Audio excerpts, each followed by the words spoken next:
Akashvani Imphal Ngangbam Nganthoi पाव पाजरी अहानबद मरुओइब पाव नुमित निनी सथगदबा electric vehicle charging infrastructure and renewable hybrid energy in North East India हाइब हिरमदा अवेयरनेस कम वर्कशॉप मुख्यमंत्री नोंथोमम बिरेन ngasi इम्फाल दा हौदोखरे इंग कुमजा लिसिंगनी कुलुमदोगी जनवरी अमदा क्वालिफाइंग डेट ओइबा मणिपुर की इलेक्टोरल रोल की स्पेशल समरी रिविजन लिसिंगनी कुलुमदोई ngasi फोंगलगनी justice D Y. Chandrachud ngasi Bharat के अनोबा चीफ जस्टिस ओइना वासक लौखरे अमसुंग हिमाचल प्रदेश विधानसभा मिखल की बोर्ड खोंबगी मतम हयंग लोइरे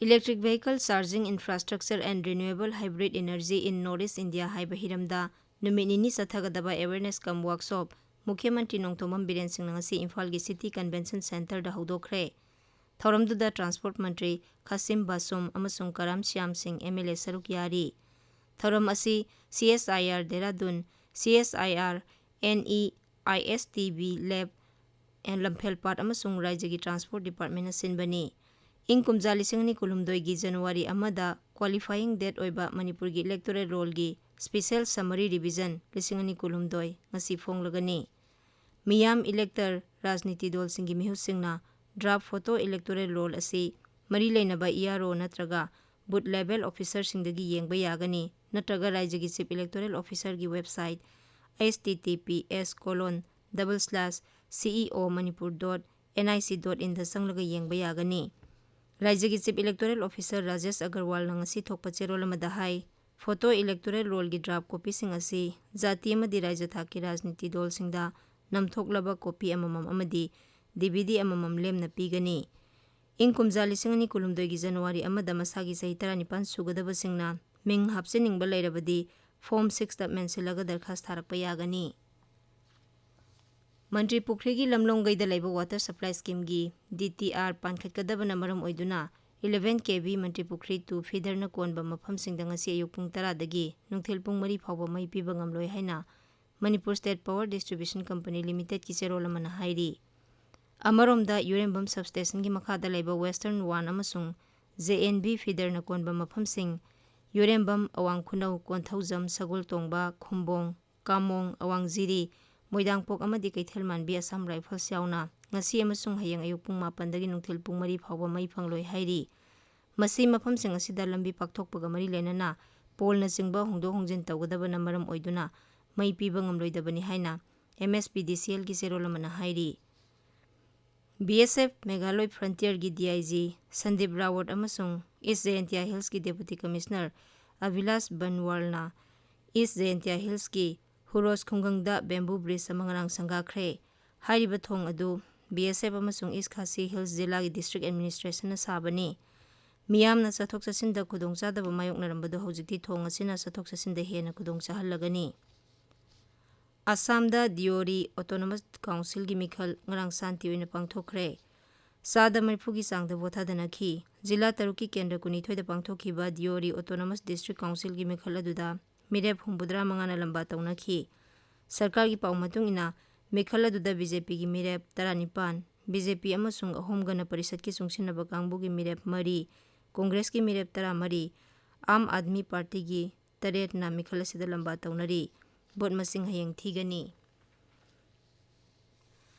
राज्य की ओइना हौजिक फावदा कोविड वैक्सीन कापगी थबक माई पाकना संगसिली हौजिक फावदा कोविड वैक्सीन डोज 1,53,000 लिसिंग 58,953 कापख्रे मदुगी मनुंगदा अहानबा डोज किना 13,93,943 अनीसुबा डोज किना 13,19,53 7,343 अदुगा precaution डोजना 2,2,9,9,3 याउरी ngasi go ina vaccine dose kulhumdoi kapkhre tabiriba pawase akaswani imphal dagini justice dy chandrachur ngasi bharat ke anoba chief justice oina wasak lawkhre rashtrapati bhavan da ngasi ayuk pangthokpa wasak lawbugi thoromda rashtrapati draupadi murmuna justice chandrachur bu thabak paibagi wasak lawkhi thabaktagi pothakraba hanagi chief justice udoy umesh lalit ki mahut justice chandrachur na senbaga loinana ngasi dagi thabak paiba horagani ngasi wasak lawkhiba justice chandrachur na lebak asigi 50 suba chief justice oire mahak ing 2013 ki May 16 da Supreme Court ki judge oina khanki.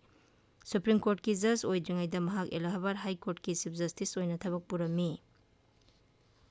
Himachal Pradesh Vidhan Sabha mikhal gi matam naksilakpaga loinana vote khombagi thabak khamthengna kalle. Vote khombagi matam hayang nungthil loiragani. Kangra amasung Hamirpur Jilla da ngasi pangthokadaba miyamgi rally singda Pradhan Mantri Narendra Modi wa ngangani. Amaromda Congress President Malik Arjun Kharge ngarang Simla da thongkhibaga loinana Simla amasung Solan Jilla gi tongan-tongan ba mafamsingda ngasi pangthokadoriba mikhal gi mitin kaya da wa ngangani. Sri Malik Arjun Kharge na Congress ki President oiraba tungda Himachal Pradesh sa chatpasi masina ahanbani. Marak asida Gujarat Vidhan Sabha mikhal gi damak rajniti lusingba kayana mathum marang haunaba haure. Rajniti dol kaya gi lusingba singna road show miyam gi mitin amasung press conference na singbada saruk yaduna raija dugi voter singbu pukning singsinaba leijabi thaduna honari.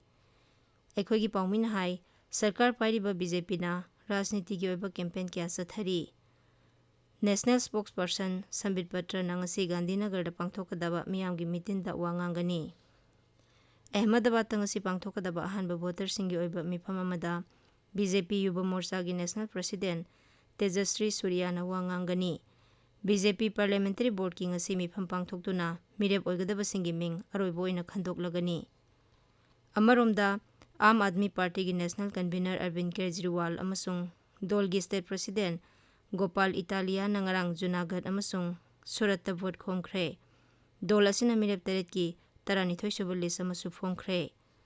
Tararak MLA oirakraba amasung Congress ki mukok thongba lusingba Mohan Karthaba dol asibu thadoktuna BJP da yaukhre. Nongpok thangba Nepal da Richter scale da 3.3 yauna ngasi ayuk nongalamdai da hakhiba yuhar aduda mioi 3 sikhre. Leibaki konung Delhi yauna Nepal ga thangnaba raija khara da yuhar adugi manin phangbaga loinana kana nikhi hairi. Yuhar adugi epicenter na Uttarakhand gi Pitorgarh gi Kha Nongpokta kilometer 40 muk chatlaga leiba Nepal gi dialect ta hakhibani hairi. Lok Sabha Adyaksha Om Birla na ngasi New Delhi da Central Information Commission gi annual convention haudoklagani. Convention asi Azadi ka Amrit Mahotsav ka mari leinana Citizen Centric Governance through RTI haiba hiram sida pangthokadabani. Convention asi da transparency, governance, right to information amasung atai hiram kaya ga mari leinaba wafam singda khanagani. Thorom asi da Chief Information Commissioner sing, State Information Commission gi Commissioner sing atai saknaiba miyo kya saruk yagani. Textile Mantri Piyush Goyal nangrang New Delhi da Textile Advisory Group ka hakthengna na unakhre. Mifam aduda Sri Goyal na hai Bharat na fisa lonsa gi pothok sing puthokna ba honabada thawai yauksinbagi tangai fadaba lei. Leibak sida puthokchariba cotton gi pothok sing asi anoba mawngda puthokpa haibasi haujiki matamda yamna maru oire. Sri Goyal na hai leibak sibu maromdom lepsanaba honabada lamdam asigi leijariba udyog sing asi hena phagathanba tai. T20 World Cup Cricket ki semi-final match sing ngasidagi sanaba hauragani. Ahanba semi-final da ngasi New Zealand ga Pakistan ga Sydney da sanagani. Match asi Bharat ki pungphamda nungthil pung 1:30 dagi haugani. Anisuba semi-final match na Bharat ke England ga hayang Adelaide ta thengnaragani. T20 World Cup Cricket ta kana na final da thengnagani haibadu hayang Bharat amasung England gi match loiraba matungda khanglagani. Final match nongaijung numita Melbourne da sanagani. Aroibada maroiba pau amuk hanna. Numit nini sathagadaba electric vehicle charging infrastructure and renewable hybrid energy in Northeast India haiba hiramda awareness cum workshop Mukhyamantri Nongthomam Biren ngasi Imphal da haudokre. Ing kumja 2012 gi January amada qualifying date oiba Manipur gi electoral roll gi special summary revision 2012 ngasi fonglagani. Justice D.Y. Chandrachud ngasi Bharat ki anoba Chief Justice oina wasak laukre. Amasung Himachal Pradesh Vidhan Sabha mikhal gi vote khombagi matam hayeng loire. Pauloi jare.